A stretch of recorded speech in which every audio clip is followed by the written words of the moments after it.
The Magic Telephone by P.M. Frost. There's going to be a revolution soon, I'm quite sure, said the Queen of Orangolia, as she drew her diamond-tipped fountain pen from its gold case and began to write. It's really most annoying, said the King, rumpling his hair. Last night when I went to the post, there was a crowd outside the gate, and they all shouted, "Down with the King!" And then somebody threw a bomb at me, only it missed and went in the lake. Queen Caroline looked up and frowned. Really, Luno, you are too stupid. How often have I told you not to go out unless you are disguised? I was, said the King gloomily. I was disguised as a fireman. Only it was very windy, and my helmet blew off, so they saw my crown, of course. Oh dear me, what shall we do? And the poor King wrung his hands. I know exactly what to do, said Queen Caroline calmly. It's quite easy to think of things if only you don't get excited. I am writing to all our loyal subjects to invite them to come and stay in the palace so that if there is a revolution, we shall all be together. And you are going to the School of Magic so that when the trouble comes, you will be able to save us all. But how? Don't you remember how your father turned the whole of the invading army into vegetable marrows? So you see how useful it is to know a little magic. But I don't like vegetable marrows. The Queen stamped her foot. Oh, how stupid you are. Go away, do. I must get these invitations written. So King Luno went to the School of Magic for a term, and at the end of it, the only thing he could remember was how to make a magic telephone. And when he had made one for his own study, he forgot how he had done it, so he could never make another.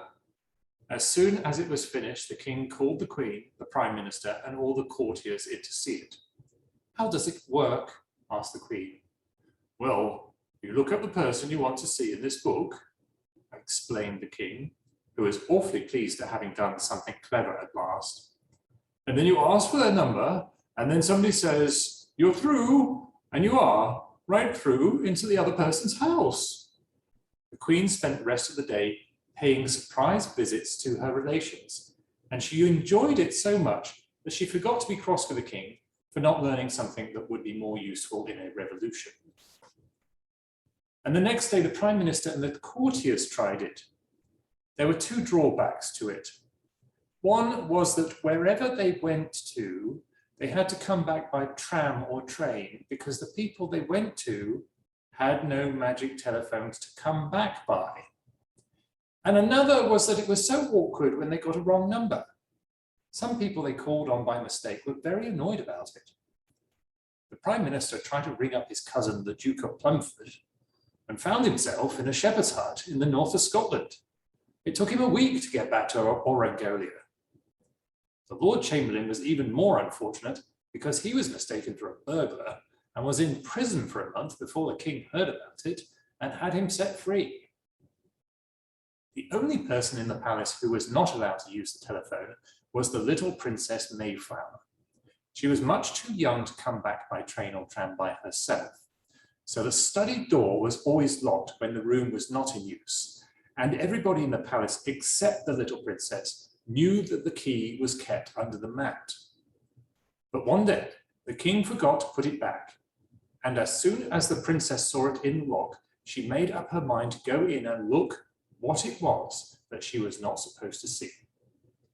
She had always been a very inquisitive little girl, and she hated secrets. There was plenty of time because Nurse had gone to bed with a headache, and the King and Queen had gone to the station to meet some more of their loyal subjects who were coming to live in the palace, and all the servants were busy getting 17 more spare bedrooms ready for the visitors. The first thing the princess noticed, as soon as she had opened the door, was the magic telephone. She could not help noticing it because it was made of solid silver, studded with emeralds. Oh, how pretty, said Princess Mayflower delightedly. She knew all about telephones, although she had never used one herself, because she had often been to a public one with Nurse when the butcher was late sending the Sunday's joints. So she opened the silk-bound telephone book and trying to find somebody to ring up. But as all her friends were living in the palace, she couldn't find anybody that she knew. Never mind, she said to herself. I'll ring up somebody I don't know. It'll be much more fun. Won't they be surprised? So she shut her eyes, opened the book and put her finger down on the page. Then she opened her eyes again. The next moment, she scrambled up onto the desk and put the receiver to her ear. What number, please? Said a silvery voice. Lamonia 1111, said Mayflower excitedly. You're through, said the same voice, and the room was empty. It is just as I feared, said the palace detective solemnly. Her Highness must have used the magic telephone. And who, said the Queen, looking sternly at the King, and who, I repeat, left the key in the door? King Luno fidgeted uncomfortably. I can't see that that matters at all, he said hastily. The question is, where has Mayflower gone to? As this was the cleverest thing the King had ever said, the Queen decided to inquire no further into the mystery of the key. She turned to the detective. Yes, Mr. Findemont, as my husband so wisely says, the question is, where has our dear daughter gone? Mr. Findemont bit his nails and looked worried. Then all of a sudden, he brightened up. The best thing to do, Your Majesty, he said with a self-satisfied smile, is to ring up everybody in the telephone book in turn, and then we are sure to find her. The Queen gave him a look that wiped the smile from his face, just as you wipe figures off a slate. Stupid! Blockhead! She stormed, stamping her foot. And how long do you think that's going to take? Considering there are about 6,000 names in the book, and... Calm yourself, my dear, said the King, encouraged by the success of his last remark. Don't you think the old-fashioned method would be the best? Offer our daughter's hand and half the kingdom to any prince who can find her. In fact, he added, brightening still more, I wouldn't mind giving the whole of the kingdom as things are at present. Oh, my darling Luno, how clever of you to think of such a splendid plan. And the Queen flung her arms around her husband's neck and burst into tears. I'll go and see about having the notices printed at once, said the detective, whose knees were knocking together with fright. And he slipped quickly out of the room and never stopped running until he reached the Royal Printing Office. For the next few days, princes from all the surrounding countries poured into the palace, but not one of them had anything sensible to suggest. Then one day, Bramble, the princess's page, came to the King and Queen and asked if he might try. But you're not a prince, said the King, so you won't be able to have the reward. At least you can have the kingdom, but I couldn't possibly let you marry the princess. It's against the law.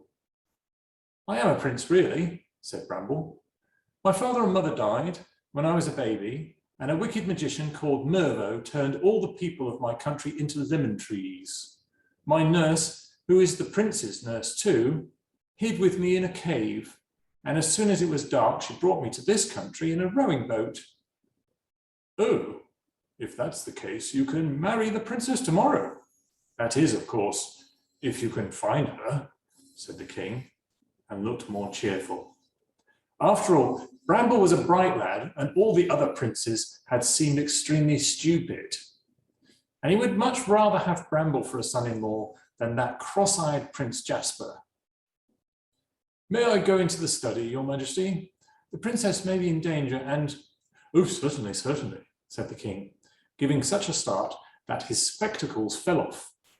And he and the Queen led the way to the study, which was crowded with princes, some of them staring stupidly at the telephone, and the rest searchingly, aimlessly around the room. Prince Jasper was peering up the chimney. Oh, get away, do, said the Queen crossly. Surely you don't think the princess has spent nearly a week hiding in this room? And she drove them all out into the hall as if they had been a flock of sheep. Bramble picked up the telephone book and turned over the leaves for a minute. All of a sudden, he put the open book down on the desk and pointed at one of the numbers. "Look, Your Majesties," he said excitedly. "It's just as I thought. Mayflower, Princess, Lamonia 1111, read the Queen aloud. "But how?" "You see," explained Bramble, "the book, as well as the telephone, is magic.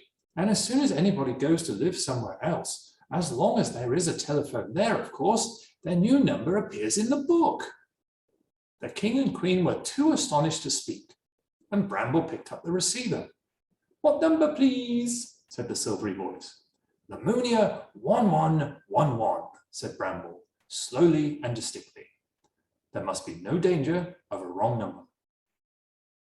The next moment he felt extremely queer, as though he was shrinking and was drawn into the receiver of the telephone, just as dust is sucked into the vacuum cleaner. And then he was rushing through the air at about 100 miles an hour in the pitch dark until all of a sudden he was in broad daylight again and he had grown to his usual size. "Hello, Bramble. I am glad you've come," said a voice. And there was the little princess, looking just as sweet as ever, dancing up and down with excitement. Bramble blinked and looked about him. He was in a large and very high room built of rough grey stone. It was a very strange room because it was quite round and the windows were narrow, like slits, with nothing but blue sky and fleecy clouds showing through them. "What is this place, Princess?" said Bramble. "And why didn't you come home?" "This is a tower, and it belongs to a magician called Mervo, and I didn't come home because he won't let me." "It must be a very high tower." Bramble crossed to the nearest window and looked down. Far, far below him, he could see an island with lemon trees, and nestling among them was a cottage that looked no bigger than a doll's house. All around was the sea, sparkling in the sun. "Oh no, it isn't a high tower at all," said the little princess, shaking her curly head. "It's a very little tower. It's only got one room in it, but it's floating in the air. So we shall never be able to get down again. I don't mind a bit now you're here, though. Come and play Halma with me." Bramble tried to look as if he didn't mind either. But although he was very fond of Princess Mayflower, he didn't quite like the idea of spending his whole life shut up in this tower with her playing Halma. The princess opened a cupboard in the wall and took out the Halma board and men. "The magician's been quite kind to me," she said, as she set the men out on the board. "He's given me lots of games, but they weren't much use when there wasn't anyone to play with. And I don't like playing with him because he cheats." "I suppose he flies up here when he comes to see you?" asked Bramble. He was much more interested in ways of getting out of the tower than he was in the game. "Oh no, he can't fly. That's about the only magic thing he can't do," explained Mayflower. "He's got a very, very long ladder that opens out like a fire escape. And, oh," something struck Bramble in the middle of the back and he fell forward, knocking the table over. The Halma men were scattered all over the floor. "Daddy!" shrieked the princess. And when Bramble picked himself up, there stood King Luno with Mayflower clinging around his neck. "I've just come through," said the king, nodding to Bramble. "I couldn't wait another minute to see my little girl. What about getting home now?" Bramble explained, and the king sat down on the nearest chair, drawing Mayflower onto his knee. "And do you mean to say," he gasped, "that we shall never be able to go home again? I shall miss Caroline dreadfully. Who will air my shirts and darn my socks?" "I will. You didn't think I'd let you come alone, did you?" There stood the queen, and before she had finished hugging Mayflower, the nurse appeared. So Bramble had to explain again about the magician. "Magician, did you say?" cried the nurse, and she rushed to the nearest window. "Just as I thought," she shouted excitedly. "Bramble, my darling boy, this is your very own country, and all those lemon trees are your true and loyal subjects. This magician must be Mervo, Your enemy. Bramble looked out, but he wasn't as interested as he ought to have been, because he was beginning to feel very uneasy. While she had been speaking, 3 of the courtiers had popped out of the telephone, and every moment more were coming. Dear me, said the Queen, looking worried. The room is getting very crowded. This is most annoying. I'll ring up the palace and tell them to stop coming, cried Bramble. But just as he reached the telephone, the Prime Minister came through and knocked him backwards. After that, one followed another, friends and courtiers, soldiers and servants. It is really very tiresome of you all. I can't think why you've come, said the Queen angrily. We wanted to see our dear princess, said the Prime Minister uneasily. The Queen was not a pleasant person to deal with when she was annoyed. And it's a very good thing you did, panted the detective who had just come through. The revolution has started at last. The mob is breaking down the doors of the palace. It's just about time for Mervaux to bring my tea. Won't he be surprised when he sees you all? Said Mayflower, laughing, and she looked out of the window to see if he was coming. Oh, she cried excitedly. I do believe we're sinking. I'm quite sure the treetops are much nearer. And I can see the magician's cat sitting on the roof of the cottage washing herself. Bramble came and looked over her shoulder. Yes, the tower is really coming down. If any more people come, perhaps it will reach the ground and we can escape, he said excitedly. And more people did come, and went on coming until every single person from King Luno's palace was crowded into the tower, and it was so packed that there was no room for anyone to sit down. In fact, it was difficult to breathe. And all the time, Mayflower kept calling out, now we're touching the treetops. Old Mervaux hasn't come out of his cottage yet. He hasn't seen us. Won't he be cross? Now we're only just as high as the cottage roof. Now we're as low as the tops of the wizard's gooseberry bushes. We're nearly down. We're down. And the magician doesn't know. Now, there are 2 doors to this tower. Whoever's standing by the door that's nearest to Mervaux's cottage, please lock it. We'll all go out by the door. The other one, shouted Bramble. The king was standing by the door and he tried to lock it, but his hands were trembling so with excitement that he dropped the key, and as there was no room to stoop down to pick it up, he left it and forgot all about it. Slowly at first, and then quicker and quicker, the people streamed out through the other door. Luckily, it opened outwards, or it is doubtful whether they would have been able to open it at all. Bramble stayed until last, and just as he reached the door, he heard somebody shout, "The magician! The magician!" The further door burst open, and Mervaux rushed across the tower room, brandishing his magic sword, purple with fury. "Bramble, Bramble!" shrieked the princess. "Come quickly, it's going up!" And so it was. Relieved of its load, the magic tower was again rising into the air. "Jump!" shouted the crowd, and 100 arms were held out to catch him.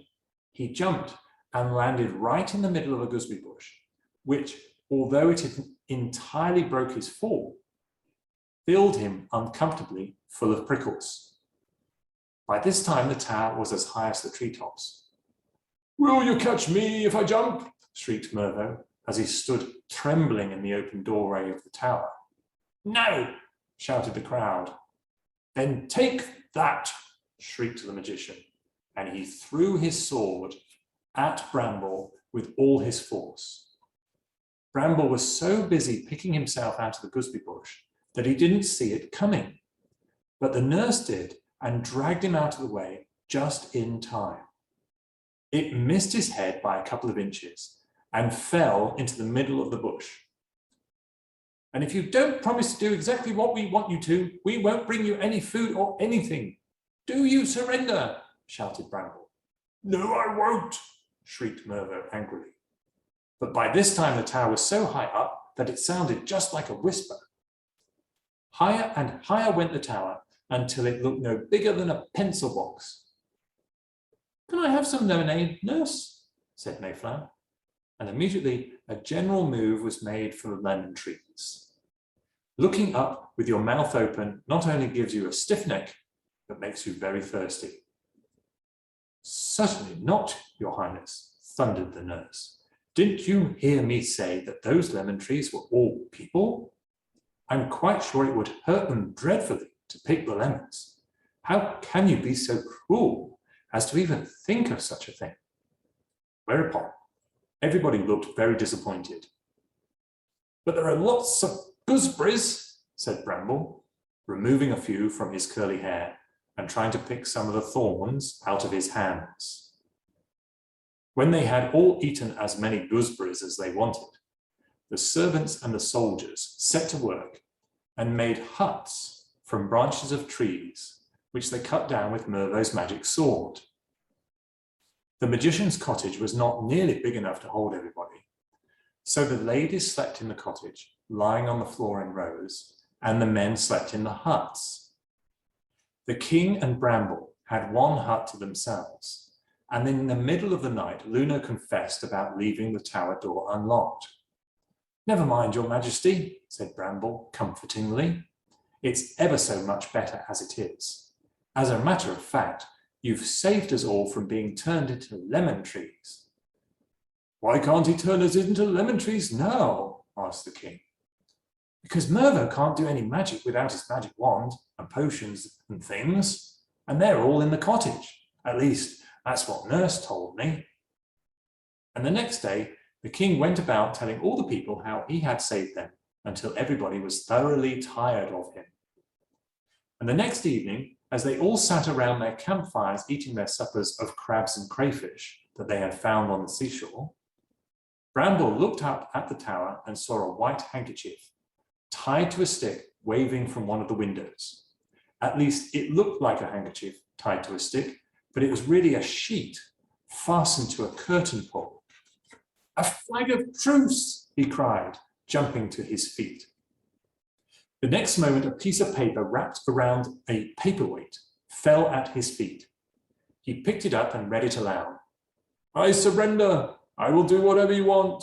Only for goodness sake, bring me a glass of water. So the long, long ladder was wound up and up until it reached the tower in the sky, and up went Bramble with a glass of water in his hand. Come on up, all of you, he called, and we'll bring the tower down again. So they all followed Bramble one after the other, as if they were playing Follow My Leader, until the tower was as full as before. Only Mr. Fundamont didn't go up because he was afraid of Mervau. But he was much more useful on the ground, because as the tower began to come down, he lowered the ladder by turning a handle in the side. As soon as the tower reached the ground, Bramble sent 4 servants out to fasten it down with ropes, while everybody else stayed in it to keep it down. The magician told the servants where he kept his clothesline, and they tied the 4 corners of the tower to 4 strong trees. And now, said the magician, strolling towards the cottage, what you want me to do? Oh, no, you don't, said Bramble quickly. You aren't going into that cottage again. And when you've done what we want, all your magic potions and books are going to be thrown into the sea. Bramble sent 2 of the soldiers to guard the cottage, and Mervau looked very disappointed. First of all, said Bramble, when the soldiers were stationed, one at the front door of the cottage and one at the back. We want you to turn all the lemon trees back into people again, just as they were before. And if you want things to do it with, we'll get them for you. All right, said the wizard sulkily. Only it's a pity, because they look much prettier as they are. Don't say I didn't tell you. Bring me my magic wand and the little red book with P on the cover. I'll go, cried Mayflower, and she ran to the cottage and into Mervau's workroom. The magic wand was lying on his desk, and it was quite easy to find the book because all his books were arranged on shelves in alphabetical order. As I told you before, Mayflower was simply full of curiosity, and instead of taking the book straight back to the magician, she sat down in the most comfortable chair in the room and began to read it. How to turn people into pigs, she read. Oh, the nasty man. I believe he was going to turn us all into pigs. So she learned all the instructions by heart, And then she went out, walked straight up to the wizard, and before you could say knife, she had turned him into a pig. And he trotted contentedly away into the nearest wood. "Oh, princess," gasped Bramble, "just look what you've done. Now he won't be able to change the lemons into people." "No, he won't, but I shall," said Mayflower, who was frightfully pleased at the success of her first attempt at magic. "And if I hadn't, we should all be pigs now." She explained about Book. "Oh, the cheat," said Bramble angrily. "I'm glad you turned him into a pig. It just served him right." So they went back to the magician's study together and looked along the shelves until they found a book with L on the back. "This is it," said Mayflower delightedly. "How to turn lemon trees into lemonians." So they followed the directions carefully, and in a few minutes, all the lemon trees completely disappeared, so that there was a big open space instead of the wizard's lemon grove, and it was crowded with dazed, sleepy-looking people in old-fashioned clothes. As soon as they had stretched their cramped limbs, Bramble explained everything that had happened, and they all cheered rather sleepily and shouted, "Long live King Bramble!"